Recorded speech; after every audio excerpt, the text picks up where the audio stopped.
Argentina में स्वागत है आपका। मैं हूं योगेंद्र। आप देख रहे हैं खास खबर।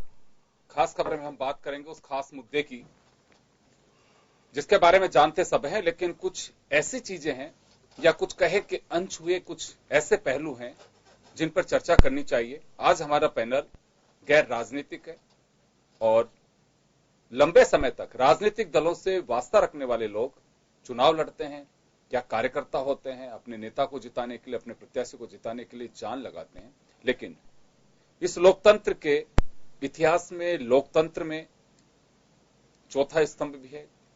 चौथा स्तंभ इस मायने में कि वही मेहनत पत्रकारों को भी करनी पड़ती है कि आखिर जीत की वजह क्या है, कौन किस करवट में जाएगा, कौन क्या कर सकता है, इस समीकरण में अगर ऐसा हो तो क्या होगा, अगर ऐसा हो तो क्या होगा। तमाम वह पहलू और कारण तलाशने की कोशिश की जाती है कि इसका क्या हो सकता है। तो चले आज हम बात करेंगे कि प्रचंड बहुमत 48 साल बाद लगातार दूसरी सरकार के रूप में किसी एक दल को मिला, वह भाजपा को मिला। ये एक 48 साल बाद की बात कर रहा हूं मैं। इंदिरा गांधी का कहा जाता है कि इंदिरा जी को उस समय मिला था। लेकिन यहां एक चर्चा करना लाजमी होगा कि क्या वास्तव में नरेंद्र मोदी, अमित शाह इस बहुमत को लेकर के, सरकार बनाने को लेकर के पूरा देश आश्वस्त था कि नरेंद्र मोदी सरकार बनाएंगे, इसमें कोई हैरानी नहीं है। लेकिन इस प्रचंड बहुमत को लेकर के क्या कोई हैरानी है, और अगर आया तो वजह क्या हो सकती है। तो कुछ ऐसे मुद्दे हैं जिसको लेकर के हम चर्चा करेंगे। मैं आपको मजमून दिखाऊंगा, फिर हम पैनलिस्ट जो हमारे साथ जुड़े हैं उनसे चर्चा करूंगा। हमारे साथ लंबी पारी खेलने वाले इस चुनाव में दोनों शख्सियत हमारे साथ हैं। श्याम सुंदर जी हमारे साथ जुड़ेंगे, उमेंद्र दादी साहब हमारे साथ में, धर्मवीर जी चंदेल हमारे साथ में है, श्याम सुंदर शर्मा साहब हमारे साथ जुटेंगे और हमारे सहयोगी सुधांशु सारस्वत हमारे साथ रहेंगे। सभी का स्वागत है। एक बार आप मजमून देखिए, फिर लौटते हैं हमारे पैनलिस्ट के पास। मोदी है तो मुमकिन है, इस चुनावी स्लोगन को पीएम मोदी ने आखिर सटीक साबित कर दिया। भाजपा ने दूसरी बार पूर्ण बहुमत की सरकार बनाई। इसी के साथ पीएम मोदी ने विपक्षियों को करारा जवाब दिया। जवाब था कि बड़े लक्ष्य को साधने के लिए छोटी छोटी चीजों को अचीवमेंट में शामिल किया जाए। महंगाई, भ्रष्टाचार और रोजगार के दम पर 2014 में सत्ता में आए मोदी को कांग्रेस और अन्य विपक्षी दलों ने इस मुद्दे पर खूब घेरा। इस बीच पुलवामा आतंकी हमला हुआ। देश के खुफिया और सुरक्षा तंत्र को हिला देने वाली इस घटना को मोदी और शाह की जोड़ी ने खुद के खिलाफ जाने से रोका और एयर स्ट्राइक की बदौलत देश के मतदाताओं को राष्ट्रवाद की भावना में नहला दिया। सबसे ज्यादा इसका असर देखने को मिला 18 से 40 साल के मतदाताओं पर, जो देश की 65% आबादी का हिस्सा है। पीएम मोदी ने देश में कुल 142 रैलियां की और हिंदुत्ववाद में राष्ट्रवाद का तड़का लगाया, जो लोगों को आतंकवाद के खिलाफ देश में खड़ा एक ही चेहरा नजर आया। बस यहीं पर मुद्दे गौण हो गए और राष्ट्रवाद अपना काम कर गया। पहला वोट आपका, जो आपके जीवन की ऐतिहासिक घड़ी है, क्या आपका पहला वोट पाकिस्तान के बालाकोट में एयर स्ट्राइक करने वाले वीर जवानों के नाम समर्पित हो सकता है क्या? मैं मेरे फर्स्ट टाइम वोटर से कहना चाहता हूं कि आपका पहला वोट पुलवामा में जो वीर शहीद हुए, उन वीर शहीदों के नाम आपका वोट समर्पित हो सकता है क्या? शुरुआत में प्रधानमंत्री मोदी और अमित शाह को यह चुनाव आसान नहीं लग रहा था। एनडीए से नाराज घटक दलों को उन्होंने फिर से मनाया। शिवसेना को सशर्त खुद खेमे में जोड़ा। इस बेहतरीन प्रबंधन पर 120 पुराने सांसदों के टिकट काटे गए और प्रभावी चेहरों को मैदान में उतारा गया। भाजपा के लिए मुश्किल नजर आ रहे यूपी और बिल्कुल नए पश्चिम बंगाल में भी चौंकाने वाले परिणाम आए। 23 राज्यों में कांग्रेस का सफाया हुआ, वहीं सपा बसपा गठबंधन को भी बेअसर साबित कर दिया। इसके अलावा इस बार के आम चुनाव में देश की राजनीति के सिर्फ दो ही चेहरे सामने आए थे, पीएम नरेंद्र मोदी और कांग्रेस अध्यक्ष राहुल गांधी। यहां मोदी लोगों को राहुल से ज्यादा मुखर, ज्यादा देशभक्त और सक्रिय नजर आए। नेता भी आते हैं, जाते रहते हैं, लेकिन हमारा ये देश हमेशा हमेशा रहेगा। ये देश है तभी राष्ट्र रक्षा का भाव और राष्ट्रवाद है, लेकिन देश में कुछ लोग मोदी के विरोध में इतने मशगूल हो गए हैं कि उनको राष्ट्रवाद गाली के रूप में नजर आने लगा है। 2 करोड़ युवाओं को हर साल रोजगार मिलेगा। मिल गया क्या रोजगार? यहां पे लाखों युवा खड़े हैं। मैं आपसे पूछना चाहता हूं, क्या मोदी जी ने, सिंधिया जी ने आपको रोजगार दिया? हां या ना?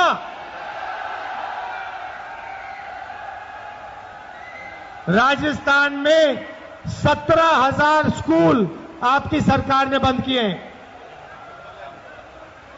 बच्चों को कॉलेज भेजना है, यूनिवर्सिटी भेजना है, तो प्राइवेट यूनिवर्सिटी, प्राइवेट कॉलेज में भेजना पड़ेगा और लाखों रुपए देने पड़ेंगे।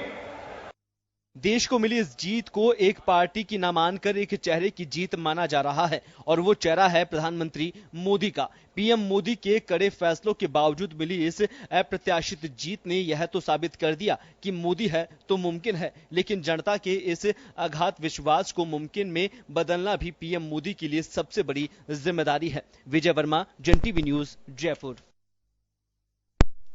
तो चले, आपने मजमून देखा और जिसमें सबसे पहली वजह जो सामने आई, मैं 2 चीजें आपको यहां ले जाना चाहूंगा मजमून की ओर। आप थोड़ा सा पीछे जाइए, फरवरी 2019, इससे ठीक पहले अमित शाह, नरेंद्र मोदी जिस एक्सरसाइज में जुटे हुए थे, दबी जुबान में इनके रणनीतिकार, इनके नेता इस बात को स्वीकार करते थे कि करीब 200 से 250 के बीच में हमारी सीटें आएंगी। एक टॉप लेवल बताया जा रहा था, लेकिन यह अप्रत्याशित बहुमत और एक मुद्दा, मैं कहूंगा कि एक एक्सीडेंटल इश्यू मोदी ने कैप्चर किया। आप जब पुलवामा अटैक हुआ, उस वक्त कैंडल जब ले लेकर के लोग निकले घरों से बाहर, हर चौराहे पे, हर कस्बे पे, हर प्रदेश की राजधानी पे वो एक ज्वार जो फट रहा था, उसमें सभी पार्टियों के नेता थे। वो एक आक्रोश था, आक्रोश आतंकवाद के खिलाफ था, जिसमें उस आक्रोश की अगर आग बुझती नहीं तो यह तय मानिए कि जैसे पड़ोसी की आग लगती है तो उंगलियां हल्की फुल्की आपकी भी जलती हैं। तो इससे बचा नहीं जा सकता था। क्या करवट होती यह एक अलग बात थी, लेकिन सर्जिकल स्ट्राइक की, और सर्जिकल स्ट्राइक के बाद जैसे आपने मजमून में भी जिक्र किया कि 18 से 40 साल तक की एज ग्रुप जो मतदाता की है वो है 65% है। बस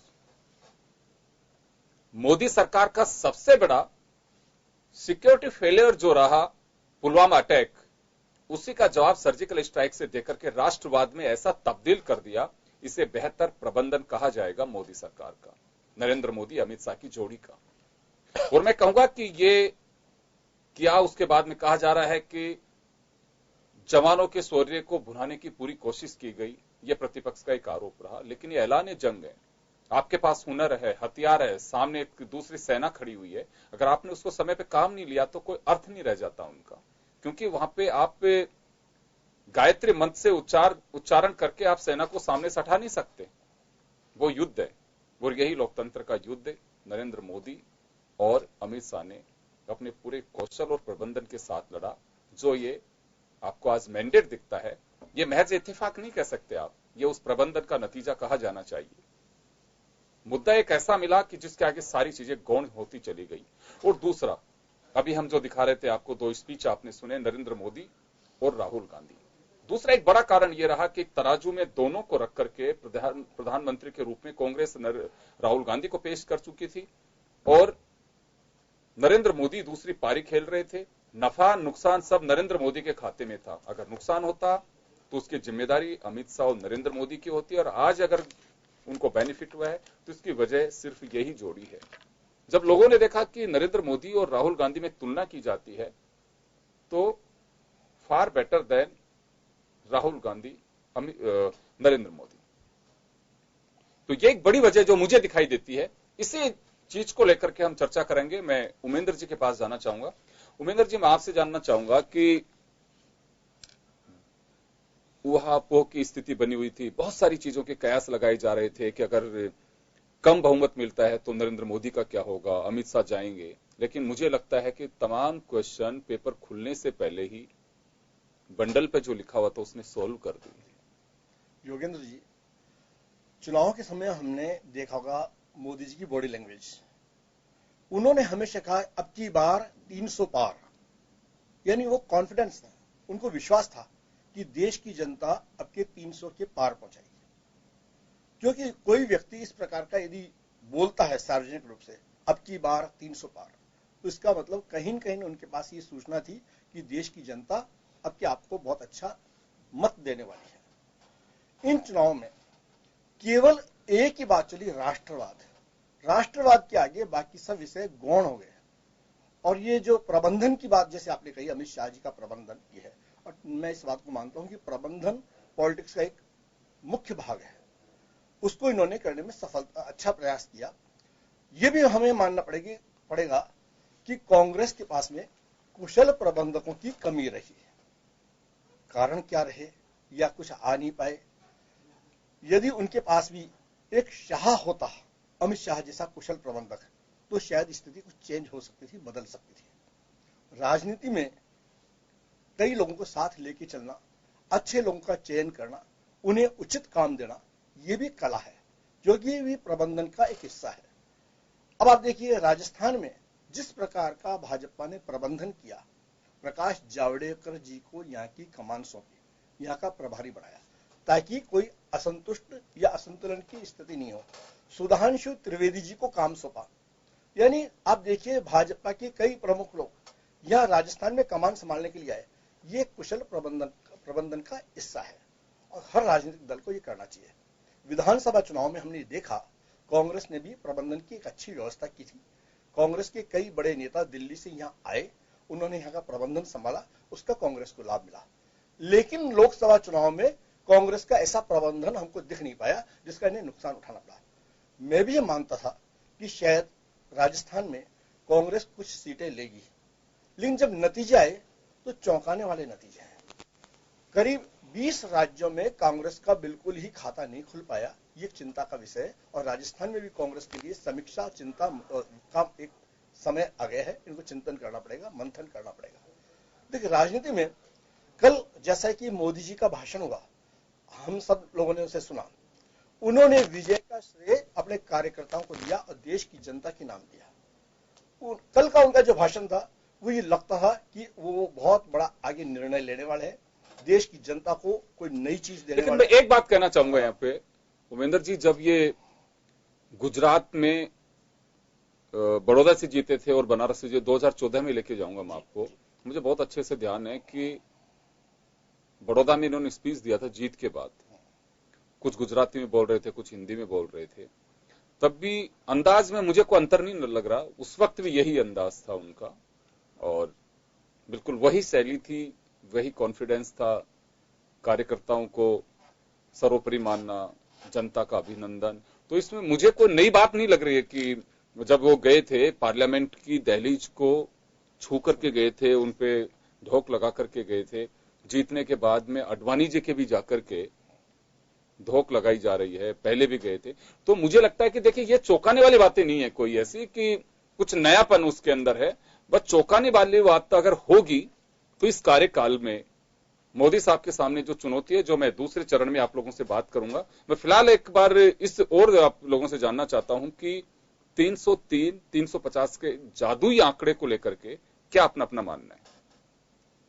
देखिए ये जो आंकड़ा आया है, सभी सर्वे एजेंसियों ने बताया था कि सरकार बनेगी, अच्छा बहुमत आएगा, लेकिन संख्या जो आई है इसको देख के अच्छे से अच्छे जो राजनीतिक पंडित है वो अचंभित हो गए।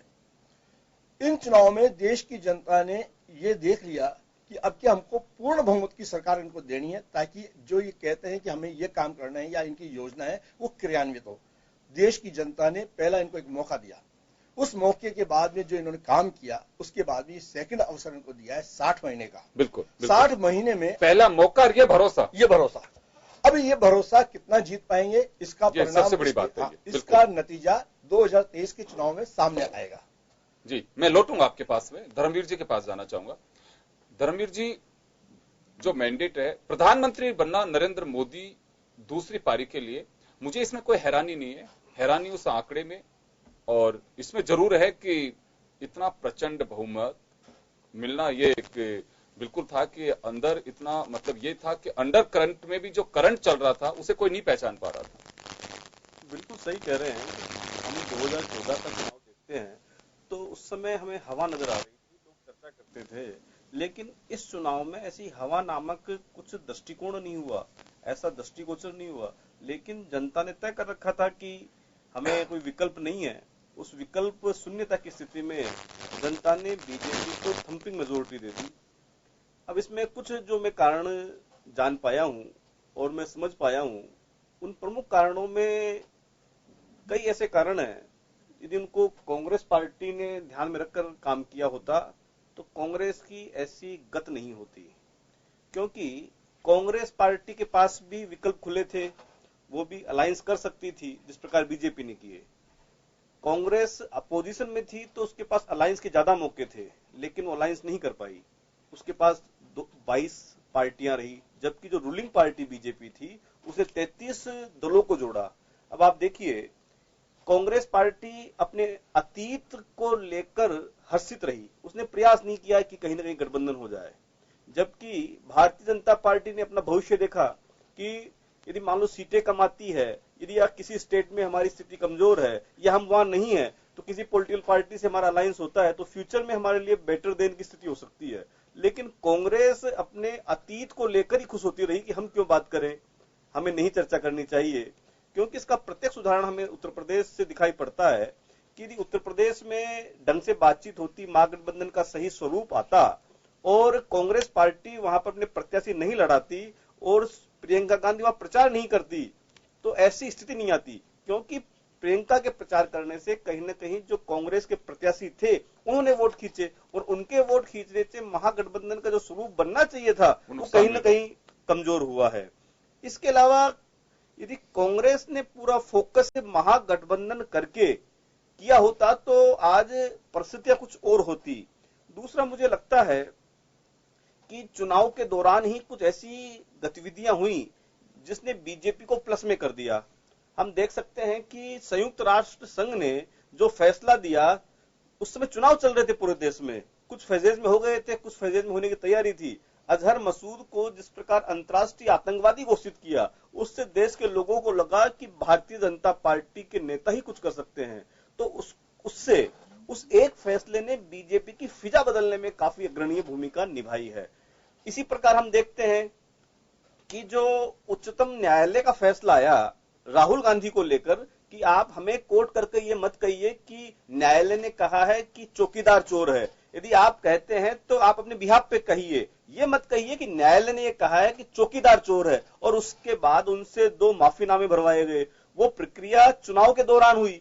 उससे भी देश की जनता को लगा कि जो व्यक्ति देश के नेतृत्व करने की तैयारी कर रहे हैं वो ऐसे अल्फाजों का प्रयोग कर रहे हैं कि जो कि गैर संसदीय है, गैर संवैधानिक है, जिस पर सर्वोच्च न्यायालय ने डांट और फटकार लगाई है। हम देखते हैं कि देश की जनता को किस प्रकार विश्वास हुआ। आप कल्पना कीजिए कि हिंदुस्तान के 4 जज आकर कॉन्फ्रेंस करते हैं, उसकी अगुवाई गोगोई करते हैं जो आज हिंदुस्तान के चीफ जस्टिस है। रंजन गोगोई कहते हैं कि देश का जो संविधान है वो खतरे में है। वही व्यक्ति जब सुप्रीम कोर्ट का जज बनता है तो कहता है कि राहुल गांधी ने सुप्रीम कोर्ट का नाम लेकर गलत बात कही है, गलत बयानी कही है, और उसके बाद उसको माफीनामा भेजना पड़ता है।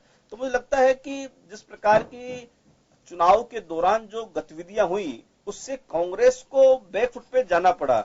इसके साथ ही हम देखते हैं कि भारतीय जनता पार्टी में राष्ट्रवाद को लेकर जो एक आक्रामकता थी, जो एग्रेसिवपन था, वो कहीं ना कहीं कांग्रेस में दिखाई नहीं दिया। कांग्रेस पार्टी भी हालांकि अपने चुनाव रणनीति को आधार बनाकर निरंतर चुनाव में आगे बढ़ रही थी, लेकिन बीजेपी ने जो मुद्दे होने चाहिए थे, जी। एक राजनीति विज्ञानी के रूप में कहूं कि रोजी रोटी का मुद्दा है, रोजगार का मुद्दा है, खाने पीने का मुद्दा है, गरीबी का मुद्दा है, उस पर लोगों ने चर्चा नहीं की। लोगों ने चर्चा की देश के राष्ट्रवाद को लेकर कि नेशनलिज्म होना चाहिए। फिर नेशनलिज्म के साथ ही जो हिंदुत्व का उसमें तड़का लगा, उसको देश की जनता ने समझ लिया कि ये बात बिल्कुल ठीक कह रहे हैं। इसके साथ ही एक बात और मुझे लगती है कि बीजेपी ने जिस प्रकार 120 जो निर्वाचित एमपी थे, मेंबर ऑफ पार्लियामेंट, वो बदल दिया, एंटी इनकम्बेंसी को रोकने की कोशिश की। बिल्कुल बिल्कुल, ये बिल्कुल आप सही कह रहे हैं। भाजपा ने जो समझा कि एंटी इनकम्बेंसी मोदी के खिलाफ नहीं है, एंटी इनकम्बेंसी लोकल स्तर पर जो वहां के मेंबर ऑफ पार्लियामेंट है उनके खिलाफ है, तो उसको रोकने के लिए उन्होंने करीब 120 निर्वाचित मेंबर ऑफ पार्लियामेंट के टिकट काटे। उसका परिणाम यह रहा कि 100 नए लोग जीतकर पार्लियामेंट पहुंच गए। तुम देखते हैं कि बीजेपी ने पूरा जो चुनाव कोई अवसर खोया नहीं है, उसमें कोई अवसर नहीं खोया। बिल्कुल आप सही कह रहे हैं। और ये बात बिल्कुल 5वें चरण के दौरान जब नरेंद्र मोदी, ये भी एक राजस्थान के लिए बड़ी बात रही कि जब जयपुर में सभा कर रहे थे उसके आधा घंटे पहले ही अजहर मसूद को उस वक्त ये यूएनओ ने अंतर्राष्ट्रीय आतंकी जब घोषित किया था, तो नरेंद्र मोदी ने इसकी जानकारी कार्यकर्ताओं को यहीं से दी थी। एक बड़ी बात थी ये कि तो एक एहसास कराया। कुछ ऐसी स्थितियां बनी लेकिन किसी भी अवसर को उन्होंने बुलाने में कोई कसर नहीं छोड़ी। उसके अलावा अगर कहीं को फेलियर पॉइंट दिखता था तो उसको बेहतर प्रबंधन करके अपने पक्ष में कैसे किया जा सकता है, ये अमित शाह ने, नरेंद्र मोदी जब फील्ड में रहे तो पूरी तरह से उसको एक बेहतर प्रबंधन में किया। चलिए श्याम जी हमारे साथ में जुड़ गए। श्याम जी, बात हम कर रहे हैं अभी 303 और 350 आंकड़े को लेकर के चर्चा है। ये किसी को आश्चर्यचकित करने देने वाली बात नहीं कि नरेंद्र मोदी दूसरी पारी खेलने जा रहे हैं। ये कोई हैरानी भी नहीं है इसमें, वो तय था। लेकिन ये जरूर अभी कुछ हैरान करने वाला एक आंकड़ा सामने आ रहा है कि एक इतना प्रचंड जो बहुमत मिला उसको लेकर के, हालांकि इसमें भी हो सकता है हैरानी की बात नहीं हो, लेकिन जब हवा दिख रही थी नरेंद्र मोदी की 2014 में कि चौतरफा दिख रहा था कि नहीं मोदी के अलावा यूथ या दूसरे लोग सुनना नहीं पसंद कर रहे थे, वो स्थिति अभी नहीं थी। लेकिन बावजूद उससे भी बेहतर परिणाम अब सामने आए। देखिए योगेंद्र जी, जिस प्रकार से मोदी जी के पास मैनेजमेंट करने का तरीका, उनके राष्ट्रीय अध्यक्ष का मनोबल और सारी बातें जिस प्रकार से उनके पास थी, वैसे कांग्रेस के पास नहीं थी। कांग्रेस के पास रणनीति की कमी थी। उनके चुनाव प्रचार प्रसार में जिस प्रकार की वो आनी चाहिए थी या दिखना चाहिए था, वो दिख नहीं पा रहा था। केवल एक व्यक्ति, फिर उसके बाद उनकी बहन को लाना पड़ा प्रचार प्रसार को बढ़ाने के लिए, वो कारगर साबित नहीं हुई। वो यूपी और मध्य प्रदेश और पंजाब तक सीमित थी, और यूपी में भी जो स्थिति बनी कि वो खुद राष्ट्रीय अध्यक्ष चुनाव हार गए। तो इस स्थिति में रखता है। लेकिन मोदी जी ने अपने आप को स्थापित करने में और अपने आप की बातों को देश तक पहुंचाने में और परिस्थिति के अनुरूप अपने आप को बदलने में, कि देखिएगा कि उन्होंने वो चीजें पहुंचाने का प्रयास किया जो कि देश के लोग सुनना चाहते थे, पसंद करते थे। इसका मतलब है कि उन्होंने राष्ट्रवाद के, देखिए राजस्थान का सौभाग्य तो ये रहा कि वो अगर एयर स्ट्राइक करके आए थे तो उसकी सूचना भी वो चूरू से देते थे। राजस्थान के लोगों को कहते थे कि आज आपका मन खुल रहा है, आप बहुत प्रसन्नचित है। तो वो चूरू में उन्होंने बताया कि आज एयर स्ट्राइक करके और जवाब देके आए, और उसके बाद देश को ये नहीं लगे कि प्रधानमंत्री अपने रूटीन के काम से छूट गया। तो उसको देश का काम भी कर रहा हूँ और अपना पार्टी का प्रचार प्रसार करने का भी शुरुआत भी राजस्थान से उन्होंने जिस प्रकार से चूरू से की थी। उसके अलावा फिर उन्होंने जब रशीद मसूद को पकड़ा तो वो जयपुर में आकर के उन्होंने देश को बताया कि वो किस प्रकार से स्थापित हो गए। तो उनका चुनाव प्रचार प्रसार जिस प्रकार से चल रहा था उस प्रकार से बदलाव भी कर रहे थे।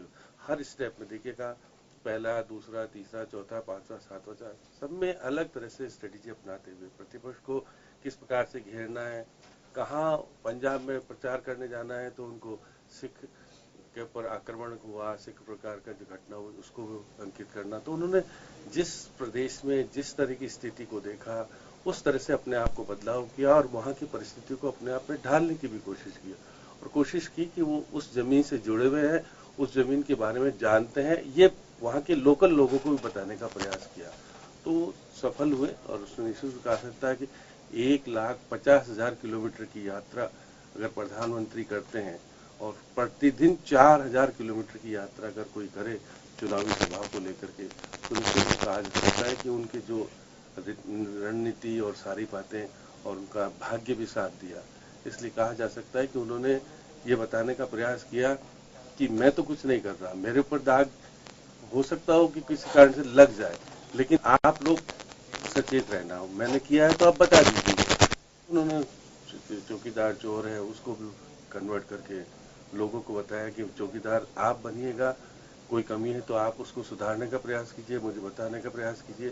तो ये सारी चीज जो कुछ कर गए वो लोगों तक, नीचे तक पहुंच गए, महिलाओं तक पहुंचे, युवाओं तक पहुंचे, बुजुर्गों तक पहुंचे। उसका परिणाम भी देखने को मिला। जिस प्रकार से वो कहते थे कि हमारी पार्टी में 8.5 करोड़ कार्यकर्ता नए जुड़े, उसके कारण हम रणनीति बनाने में सफल हुए। उन्होंने विस्तारक बनाए, बूथ विस्तारक और सारी बातें की। 2-3 हजार कार्यकर्ता बिल्कुल कार्यशील। मैं एक बात जरूर जोड़ना चाहूंगा यहाँ पे कि समय के साथ बदलाव बहुत जरूरी है, चाहे आपका स्वास्थ्य हो, चाहे घर हो, चाहे आपकी पढ़ाई का लेवल हो, स्वास्थ्य हो, कुछ भी हो।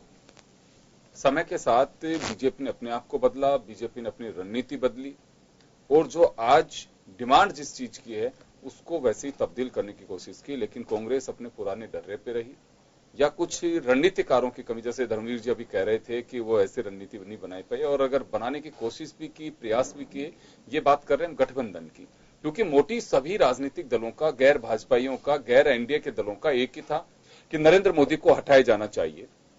लेकिन मकसद में सफलता के लिए हित टकराने शुरू हो गए, वो चाहे महागठबंधन के लोग हों, चाहे यूपीए के लोग हों, कि आखिर प्रधानमंत्री कौन बने।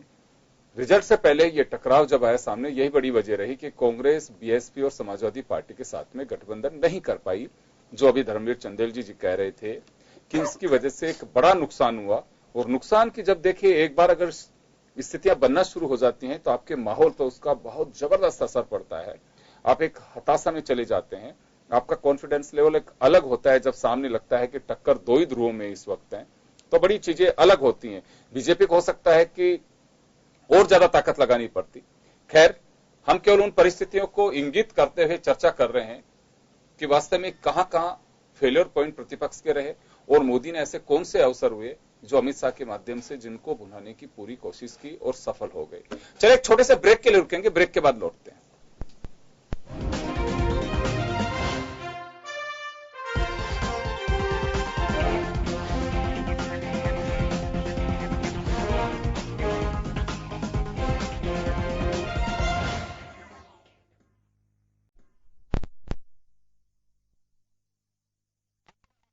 स्वागत है, आप देख रहे हैं खास खबर। बात कर रहे हैं चुनाव परिणाम।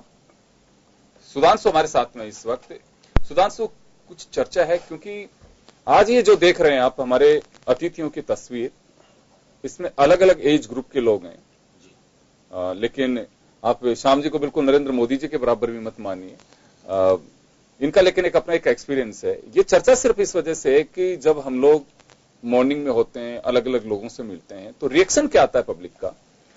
सुधांशु हमारे साथ है इस वक्त। सुधांशु, यूथ से बात भी होगी, चर्चा भी सुनी होगी, इस रिजल्ट को लेकर के कुछ पब्लिक का कोई रिएक्शन आ रहा है सामने? यूथ कितने उत्साहित तो निश्चित रूप से होंगे कि वोट उन्होंने डाला था। बिल्कुल, देखिए बिल्कुल बहुत उत्साहित है यूथ। और ये खासतौर पर सबसे बड़ी बात हो रही है कि प्रबंधन की, मैनेजमेंट की, किस तरह से मैनेजमेंट। बीजेपी अब 1980 की बीजेपी नहीं है। बीजेपी आज एक कॉर्पोरेट पार्टी है। कॉर्पोरेट जैसे कल्चर होता है, BJP is like a corporate party. वो कॉर्पोरेट स्टाइल में काम करते हैं, कैसे काम करना है, किस तरह से लोगों को हायर करना है, प्रोफेशनल लोगों को। अब आपने यूथ की बात कही, मैं आपको बताता हूँ यूथ की इतना उत्साह है यूथ में कि यूथ जो हम बात कर रहे हैं, सबसे बड़ी पहली बात तो कि मोदी इतनी बड़ी जीत से जीत गए, वो प्रधानमंत्री बने हैं और वो कुछ करेंगे, वो पाकिस्तान को जवाब देंगे, वही पाकिस्तान को जवाब दे सकते हैं, वही इस देश की समस्याओं को हल कर सकते हैं। ये अभी भी एक जो सिनेरियो है यूथ के दिमाग में वो है। और इसका एक उदाहरण मैं कल शाम का ही आपको बता देता हूं। जब मैं एक यूथ लड़के से बात कर रहा था और वो जब मैंने उनको बताया कि देखो ऐसा नहीं है, मोदी जीते हैं, बहुत अच्छी बात है, जीते कोई भी, लेकिन ऐसा नहीं समझना है हमको कि सारा विकास 5 साल में हुआ है। लेकिन वो जो युवा था वो इस बात को सुनने को तैयार नहीं था। उसको लगता है कि ये मोदी जो आए हैं 2014 से, सब कुछ उसके बाद हुआ है। यहां तक कि पहले पाकिस्तान को भी जवाब उन्होंने दिया। 1971 में क्या हुआ, 1965 में क्या हुआ, उसको उससे मतलब नहीं है। वो पाकिस्तान को, वो उस वक्त की सरकारों ने कुछ नहीं किया। जो कुछ किया है वो इन 5 सालों में किया गया। ये जो एक सिनेरियो कल हुआ है, तो ये जो आपको ध्यान होगा, एक सोशल मीडिया का इसमें बहुत बड़ा इंपैक्ट है, क्योंकि आजकल अधिकतर यूज सोशल मीडिया को यूज करता है। वो व्हाट्सएप देखता है, वो फेसबुक देखता है। जो फेसबुक और व्हाट्सएप पे जिस तरह के वीडियोस वो आते हैं, वो जब देखता है उसके बाद उसको दिमाग पे असर आता है उस तरीके का कि अगर कोई व्यक्ति इस देश को उबार सकता है किसी भी तरह के, और इस देश को अगर कोई अमेरिका के बराबर ला सकता है, वो है केवल और केवल नरेंद्र मोदी। ये इस तरह का एक जो मानसिकता यूथ में मैंने फील करी है, मैंने देखा है उनके अंदर, तो बिल्कुल निश्चित तौर पर यूथ का बहुत बड़ा हाथ है। और साफ दिखाई दे रहा है कि इस जीत में, ये जो जीत हुई है, 2014 में भी यूथ की बात करते थे नरेंद्र मोदी, इस दौरान भी वो यूथ की बात करते हैं, और इस 2019 की इस बड़ी जीत में जो प्रचंड बहुमत है, प्रचंड जनादेश है, उसमें भी यूथ ने पूरा सहयोग किया है। बिल्कुल, उसमें कोई डाउट नहीं है। मैंने जैसे कहा कि 18 से 40 साल की एज ग्रुप जो है, 65% मतदाता इसी एज ग्रुप के थे। और इसी एज ग्रुप, जैसे अब आपने वो पहला मैंने स्पीच सुनवाया जिसमें वो महाराष्ट्र से कह रहे थे कि पहला मतदाता है, उससे मैं रिक्वेस्ट करता हूं, उससे निवेदन करता हूं कि आप पुलवामा अटैक के जवानों को और सर्जिकल स्ट्राइक के उन शौर्य वीरों को के लिए आप जरूर वोट डालें। पहला वोट क्या आप उनके खाते में नहीं डाल सकते? यानी कि उनके खाते का मतलब यह है कि आप मुझे नहीं डाल सकते क्या? तो एक बड़ा एक इंपैक्ट गया इस बात का, इसमें कोई डाउट नहीं है। खैर चलिए, चीजें आएंगी। मैं एक बात यहां उमिंदर जी आपसे जानना चाहूंगा। चलिए, ये जनादेश है और बड़ी अच्छी बात है कि एक स्थायी सरकार मिलती है तो एक लायबिलिटी भी बनती है उसकी। अगर घटक दल मिनिमम कॉमन प्रोग्राम पे अगर जोर देना शुरू करते हैं तो बड़ी एक अजीबोगरीब स्थिति होती है। कि मैं आपको दिसंबर तक की बात करता हूं। दिवाली के बाद का मुझे बहुत अच्छे से ध्यान है कि दिवाली के ऊपर उद्धव ठाकरे का एक स्टेटमेंट था, सारे मीडिया में भी लगा था। वो बड़ा एक तंज भरा और एक ऐसा लग रहा था कि शिवसेना किसी कीमत पे साथ नहीं आएगी। लेकिन बीजेपी के जो सबसे बड़े रणनीतिकार अमित शाह खुद उद्धव ठाकरे के पास में गए और उद्धव ठाकरे ने जैसे कहा वैसे कंप्रोमाइज करके, क्योंकि बीजेपी बराबर की सीट देने के पक्ष में बिल्कुल नहीं थी, पहले लगातार स्टेटमेंट भी आ रहे थे और कुछ कहा भी जा रहा था, लेकिन खुद ने ये कमान संभाली। तब तक ये मुझे ऐसा लगता है कि विश्वास डगमगाया हुआ था अमित शाह का, नरेंद्र मोदी का, कि हमें बहुमत के लिए बहुत जरूरी है। क्योंकि जो गलियों से चर्चा आ रही है कि अगर क्लियर मेजोरिटी में नहीं आएंगे तो फिर बहुत मुश्किल होगा, अमित शाह के लिए मुश्किल हो सकता है, नरेंद्र मोदी के लिए मुश्किल हो सकता है। लेकिन टास्क जो लेके चल रहे थे वो यही था कि पहले से ज्यादा सीट हो तो सबके मुंह हम बंद कर सकते हैं। यही वजह रही। आपको ध्यान होगा कि जब पंजाब के अंदर परिणाम आए, अमरिंदर सिंह मुख्यमंत्री बने, तो बादल परिवार की तरफ से भी कुछ इसी तरह के कमेंट्स आ रहे थे। तब लग रहा था कि हरसिमरत कौर को बाहर किया जा सकता है या वो छोड़ सकती हैं। उपेंद्र कुशवाहा चले गए, रामविलास पासवान के कुछ बयान इस तरह के आने लग गए थे। तब हमें लग रहा था कि मजदार में छोड़ के एक घटक दल शायद अब इनसे दूर होगा। योगेंद्र जी, जैसा कल मोदी जी ने कहा कि वह सभी घटक दलों को साथ लेके चलेंगे, ये कल का जो उनका भाषण था एक बहुत ही परिपक्व नेता का जैसा भाषण था, जैसा नहीं था। अब इसमें एक बात ये माननी पड़ेगी कि एनडीए को वो एक साथ लेके चलेंगे, क्योंकि कुछ समय बाद उनको कई राज्यों के विधानसभा चुनाव में भी जाना है। इसलिए एनडीए के घटक दलों के लिए कॉमन प्रोग्राम बनाना एक बिल्कुल आवश्यक होगा और ये जैसा मुझे लगता है कि बनेगा। लेकिन कोई प्रेशर में नहीं लेके आ सकते, क्योंकि खुद के बूते भी पूरी सरकार चला सकते हैं। जो बाकी घटक दल है वो भी जानते हैं कि हम लोग हैं, इनकी दया से हैं, इनके साथ में चलेंगे तो ठीक रहेगा, क्योंकि वो भी अपना वजूद बनाने की कोशिश करेंगे। खास बात यह है कि एनडीए के जो घटक दल है उन्होंने भी मोदी जी के नाम पे वोट मांगे हैं, क्योंकि उनके नाम पे, जिस व्यक्ति के नाम पे हम जीत के आए हैं, हम उससे कैसे लड़ाई लड़ सकते हैं। जैसा कि कई विद्वान लोग ये कहते हैं कि अब के चुनाव में चेहरा था। यह मैं आपको एक बात बताना चाहूंगा कि 1977 में आपको लेके चलना चाहूंगा, जनता पार्टी का जब गठन हुआ तब कोई चेहरा सामने नहीं था कि कौन पीएम बनेगा, क्या है। उस समय कई नाम थे, अलग अलग दल मिलकर जनता पार्टी बनी। देवेगौड़ा जी का नाम भी ऐसे आया। देश की जनता यदि किसी को बनाना चाहती है तो चेहरा वेहरा नहीं दिखती है, उनका एक ही मत होता है कि हमें इस व्यक्ति को पुनः लाना है। सामने कोई भी चेहरा हो नहीं हो, ये एक अलग विषय है। ये एक राजनीति में कहा जा सकता है कि ये राहुल जी का चेहरा नहीं था या वो था या ऐसा था, ये एक अलग बात है। देश की जनता जब किसी के पक्ष में जाती है तो बिल्कुल खुल के जाती है, किसी के खिलाफ जाती है तो भी खुल के ही जाती है। इंदिरा गांधी जी को हटाने के लिए जो जनमत आया, जनता पार्टी के पक्ष में आया, कहां था उस समय चेहरा? कोई चेहरा नहीं था। जनता पार्टी का उदय हुआ, बनी, लेकिन बहुमत आया। मैं एक बात कहना चाहूंगा, उस दौर में और अब के दौर में एक अंतर जो बेसिक मुझे नजर आ रहा है, वह अंतर ये रहा, उस वक्त मकसद एक ही था कि इंदिरा गांधी को सत्ता से बाहर करना था, प्रधानमंत्री के लिए हित नहीं टकरा रहे थे। आज तो अब के मकसद तो एक ही था, मकसद वापस लाना है। मकसद तो एक ही था प्रतिपक्ष का, लेकिन हित टकरा रहे थे आपस में। जो हित टकरा रहे थे तो बस वो एक नहीं हो पाए, यही एक बड़ी वजह रही। साथ साथ में यहां ये भी मैं कहना चाहूंगा कि देश की जनता ने बहुत सोच समझ के कई दफा निर्णय लिए हैं। भ्रष्टाचार के मुद्दे को लेकर भी सरकार बदली है, हटाई गई है। बोफोर्स का मामला ऐसा बड़ा मामला हुआ था कि ये उस समय राजीव गांधी जी को जाना पड़ा। वीपी सिंह उभर के नेता बने। जनता के सामने कोई भी एक ऐसा मुद्दा होता है जिसी पे सरकार बनती है और चली जाती है। अब आप ये देखिए कि जनता इस बात को मानती थी कि हमें मिली जुली या खिचड़ी सरकार नहीं चाहिए, पूर्ण बहुमत की सरकार चाहिए, जैसा कि 48 साल बाद में ऐसा ये वापस हुआ है। ये एक वाकई में देश की जनता का, ये मैं कह सकता हूं कि निर्णायक ऐसा फैसला है जिसको काबिल तारीफ है। तो यहां ये भी मैं बताना चाहूंगा आपको कि मुद्दे कई दफा बनाए जाते हैं, लेकिन इस बार का जो मुद्दा है वो स्वतः ही बना हुआ मुद्दा है। ये पार्टी ने अपने घोषणा पत्र में नहीं कहा था कि ये देशभक्ति का मुद्दा हम बनाते हैं या ऐसा बनाते हैं, ये जनता का बनाया मुद्दा। मैंने कहा ना आपको कि फरवरी में जब पुलवामा अटैक हुआ और अटैक के बाद में जब सर्जिकल स्ट्राइक से उसका जवाब दिया गया, वह एक एक्सीडेंटल इश्यू था। बाई चांस वो ऐसी स्थिति बनी, लेकिन ऐसे कोई ये नहीं है कि चांस से मिला नहीं हो, मिल सकता था, चांस किसी को भी मिल सकता था, लेकिन आपकी उस वक्त आईक्यू आपका ऐसा हो उस लेवल का कि आप उसको बेहतर प्रबंधन करके आपके खिलाफ जो नेगेटिविटी है आप उसको पक्ष में कैसे कर सकते हैं, ये एक बेहतर प्रबंधन का परिचायक रहा जो अमित शाह और नरेंद्र मोदी ने अपने पक्ष में किया।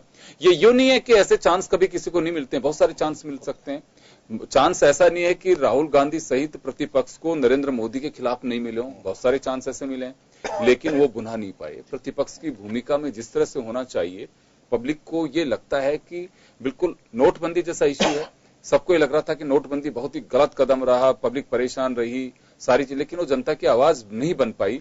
उसी नोटबंदी का आपको उदाहरण जाना पड़ेगा उत्तर प्रदेश के इलेक्शन में। उत्तर प्रदेश के इलेक्शन में नरेंद्र मोदी ने नेगेटिविटी को बिल्कुल पाट करके जिस प्रचंड बहुमत के साथ उत्तर प्रदेश में सरकार बनवाई, वह भी इन्हीं के कुशल प्रबंधन का नतीजा कहूंगा मैं इसको। क्योंकि जब उन्होंने कहा कि गरीबों की अगर मैं मदद करता हूं तो इन पैसे वालों के पेट में दर्द होता है, ये लोग चांदी और सोने की चम्मच लेके पैदा होते, तो सीधा अटैक अखिलेश यादव हो चाहे वो राहुल गांधी हो, सब पे था। उस वक्त की जो बात की थी उन्होंने, तो इसी नोटबंदी को उन्होंने बिल्कुल नेगेटिविटी से पॉजिटिव में तब्दील किया। योगेंद्र जी, मैं यहाँ ये बताना चाहूंगा आपको कि जैसा भी सुधांशु जी ने कहा कि युवा बिल्कुल मोदी जी के पक्ष में था, जैसा उन्होंने एक उदाहरण बताया, मैंने भी देखा है कि 1993 के बाद में जो बच्चा पैदा हुआ और जो आज मतदाता है वो खुल के राष्ट्रवाद के पक्ष में है। उसके सामने बाकी कोई मुद्दा नहीं है, वो देश के हित की बात सोचता है, देश के हित के लिए कहता है, देश की सुरक्षा की बात कहता है। इसमें मैं देखता हूं कि जो युवा मतदाता है वो खुल के मोदी जी के पक्ष में है। चलिए मैं एक बार धर्मवीर जी के पास में जाना चाहूंगा। धर्मवीर जी, मैं एक बार वापस आपको पुलवामा अटैक और सर्जिकल स्ट्राइक पे लेकर के जाना चाहूंगा, जैसे मैंने उस वक्त अपनी बात रह गई थी, क्योंकि हम जीत के आंकड़ों और मुद्दों की बात कर रहे हैं। पूरा इलेक्शन बिना मुद्दों का था, इसमें कोई डाउट नहीं, मुद्दा था ही नहीं कोई। मुद्दा सिर्फ एक ही यही था कि सत्ता की कुर्सी पे जाने का रास्ता कौन सा होता है, उसके लिए कैसा प्रबंधन करना है, सिर्फ एक ही मुद्दा था। उसी रास्ते को मुद्दा बना दिया गया राष्ट्रवाद का। नरेंद्र मोदी जी को मैं कल सुन रहा था कि ये पहला अवसर है जब किसी सरकार के कार्यकाल में जनता के बीच भ्रष्टाचार और महंगाई मुद्दा नहीं बना।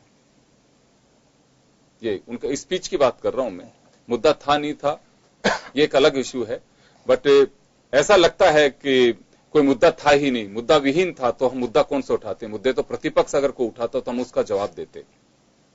देखिए, बीजेपी के अलावा जितने भी उनके अपोज के राजनीतिक दल हैं वो राष्ट्रवाद को मुद्दा नहीं मानते हैं। क्योंकि मेरा मानना है कि राष्ट्रीयता, राष्ट्रवाद होना जरूरी है, क्योंकि दुनिया में जितने भी विकसित देश हैं उनकी कहीं ना कहीं पहचान नेशनलिज्म से हुई है, राष्ट्रवाद से हुई है। क्योंकि हिंदुस्तान का जो फ्रीडम मूवमेंट चलता है ना, वो भी राष्ट्रवाद के लिए चलता है, वो स्वराज के लिए चलता है, वो आजादी के लिए चलता है। अपन ये कहें कि ये तो स्लोगन ही बेकार है, तो मुझे नहीं लगता कि राष्ट्रवाद को लोग जो मुद्दा नहीं मानते हैं, उस मुद्दे को जनता ने मुद्दा माना है। वो जनता ने राष्ट्रवाद को मुद्दा मानकर, जैसा मोदी जी ने कहा कि मेरी वोटों से झोली भर दी है। दूसरी बात मैं कहूंगा, सुधांशु जी की बात को मैं आगे बढ़ाऊंगा कि जो युवाओं के महत्व को मोदी जी ने पहचाना है, ये पहली बार नहीं हुआ है। हम देखते हैं कि राजीव गांधी ने 88 में एक कॉन्स्टिट्यूशन अमेंडमेंट किया और 61वां संविधान संशोधन हुआ और उसमें मतदाता की उम्र 21 से घटाकर 18 की गई। वो सिर्फ इसलिए, वो ये उस नैरेटिव को हम देखते हैं तो नैरेटिव इसलिए तैयार किया गया कि जो यूथ है उसके वोट ले सके, लेकिन हो गया उल्टा। जनता तैयार थी वोट देने के लिए, लेकिन उसी समय बोफोर्स का जिंद जो बोतल में बंद था वो निकल आया और उससे जो घटनाक्रम बना हम सबके सामने है। तो युवाओं की पहचान तो राजनीतिक दलों के पास बहुत पहले से है।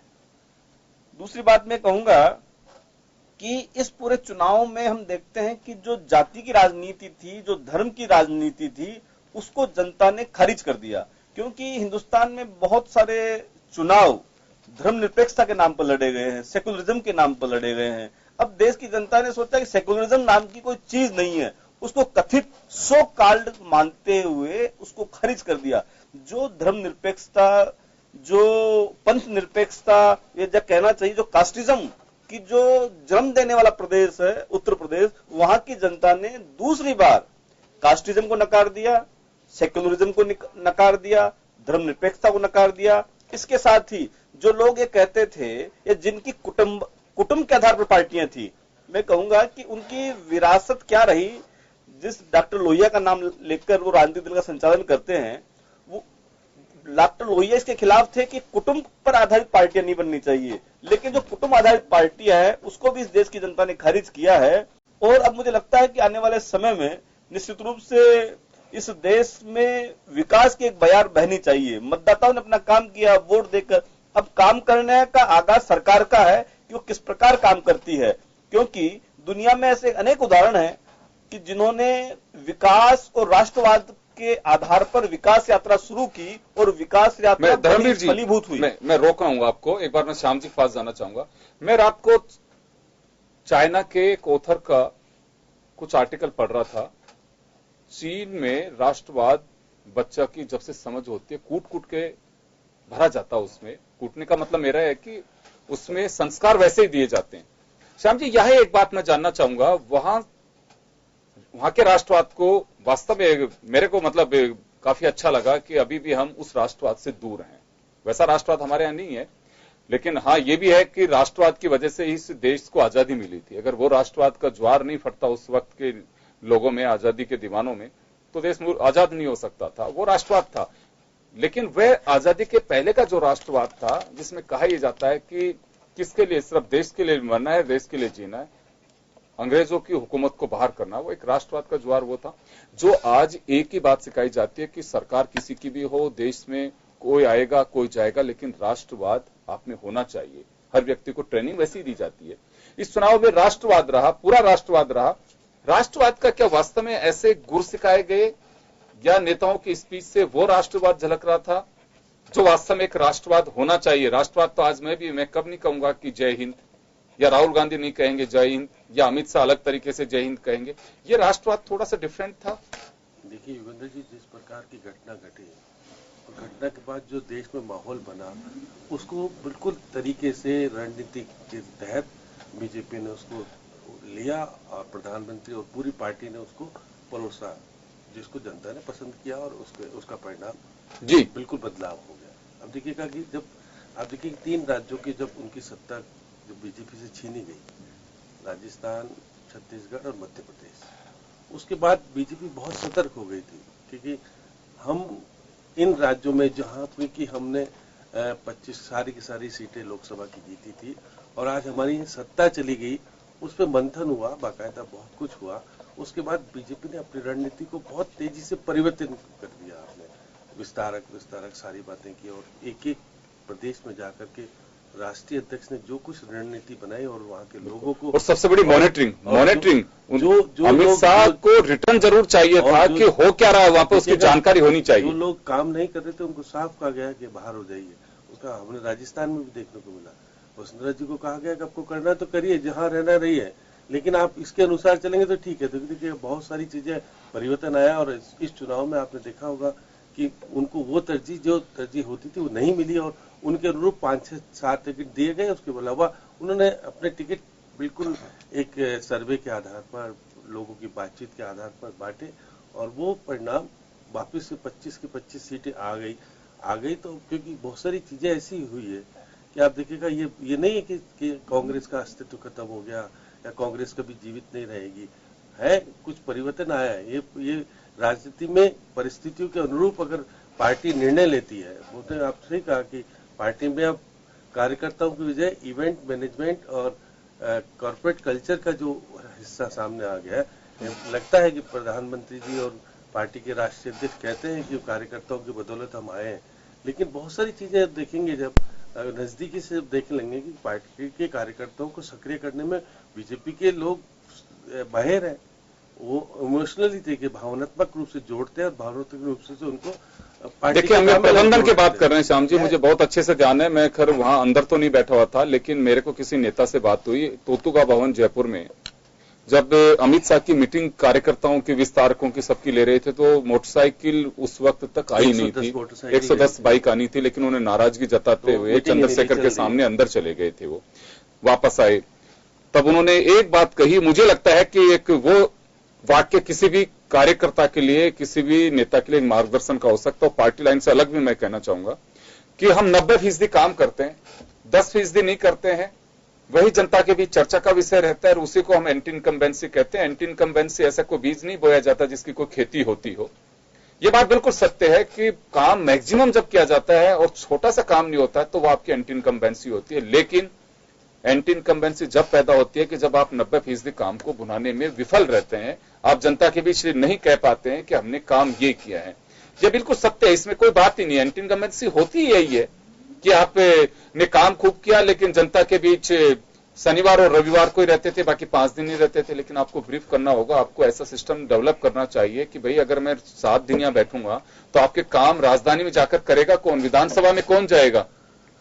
तो मुझे लगता है कि एक उनकी हर चीज ऐसा नहीं है, एक फिलॉसफी बनी है एक बीजेपी में एक अलग तरह की, जिसको ये बनाने में सफल रहे। हालांकि देखिए राष्ट्रवाद की जो बात की जा रही है, राष्ट्रवाद ये बात सही है कि राष्ट्रवाद का जैसे मैंने कहा कि एक एक्सीडेंटल इश्यू कहूंगा मैं इसे, कि बाई चांस पुलवामा अटैक तक नरेंद्र मोदी अमित शाह, उसके बाद में जिस सर्जिकल स्ट्राइक को किया गया उसके बाद में ये एक जिस तरह की स्थितियां बदल गई, जैसा कहा जाता है ना कि उसको जोड़ा, उसको भावनात्मक तरीके से जोड़ करके वही परिणाम सामने। मैं कह रहा हूं कि प्रधानमंत्री नरेंद्र मोदी दूसरी पारी में बने, कोई हैरानी वाली बात नहीं है, ये बनना ही था क्योंकि उस वक्त आप विकल्प के साथ में तोलते हैं कि विकल्प कौन है, राहुल गांधी सामने, मायावती सामने, क्योंकि फिर से वो विकल्प नरेंद्र मोदी के सामने टिक नहीं पा रहे थे वो। लेकिन जब राष्ट्रवाद का इश्यू आ गया तो सारे मुद्दे उसके आगे फेल हो गए। मोदी साहब जो आज कह रहे हैं कि महंगाई मुद्दा नहीं था, बेरोजगारी मुद्दा नहीं था, कोई मुद्दे ही नहीं थे।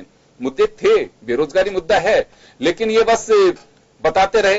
भाई मैं एक बात कहना चाहूंगा यहां पे कि आपके सामने पार्लियामेंट सेशन था, शीतकालीन सत्र, आपके पास में विधायक चाहे सांसद माफ करेगा चाहे 2 ही हो, आपके एक अधिकार है, क्वेश्चन आवर में आप सवाल पूछ सकते हैं कि हमें बताइए स्मार्ट सिटी योजना के हाल क्या है, कितने शहरों में कितना पैसा हुआ है, क्या पोजीशन है, आप बताइए। क्वेटा जैसा बनाने की आपने कही थी, बनारस को क्या बन गया, नहीं बना तो कहां तक फाइल चली बताइए। नमामि गंगा की क्या पोजीशन रही, आपने कहा मेक इन इंडिया, उसके नाम पर कितना इन्वेस्टमेंट आया, लेकिन हौला की भीड़ चढ़ गई। ये देखिए रणनीति का हिस्सा हो सकता है, लेकिन तमाम रणनीति में विपक्ष फेल रहा, उनको चांस मिलने के बावजूद भी वो कैप्चर नहीं कर पाए। मेरा एक लास्ट, मैं माफी चाहूंगा ओमेंद्र जी, आपके पास नहीं आ पाऊंगा, मैं एक सवाल बस मैं सुधांशु से लेना चाहूंगा, 30 सेकंड का वक्त है सुधांशु।